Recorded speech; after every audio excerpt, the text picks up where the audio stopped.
তো দুপুরে খেতে বসে পড়েছি, আর এখানে মা ভাত খেতে দিয়েছে। এখানে আছে গরম গরম ভাত, আর তার সাথে আছে কচু পাতার ভর্তা। এটা প্রথমবার খাবো, মা বলছেন এই খুব ভালো খেতে হয়। আর এখানে চাল কুমড়ো পাতার বড়া, মাছ ভাজা, তেলাপিয়া মাছ ভাজা, আর কুমড়ো দিয়ে আলু দিয়ে চিংড়ি মাছ দিয়ে, আর এখানে আছে মাছের ঝাল। বাবা কি সুন্দর খাওয়া দাওয়া।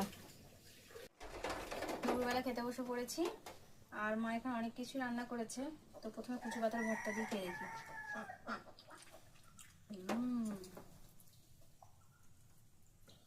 আমি খেতে চাই না কচু পাতার ভর্তাটা, ভাবি হয়তো গালে লাগবে সেজন্য, কিন্তু মা বলছেন না, তাই গালে ধরবে না। দারুণ লাগছে, মনে হচ্ছে কচু পাতার ভর্তা দিয়েই সব ভাতটা খেয়ে নেবো আমি।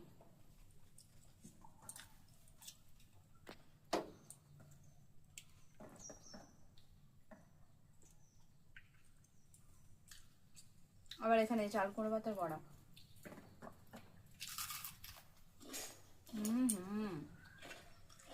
এখানে তেলাপিয়া মাছ ভাজা, চিংড়ি মাছ দিয়ে কুমড়ো দিয়ে আলু দিয়ে একটা তরকারি,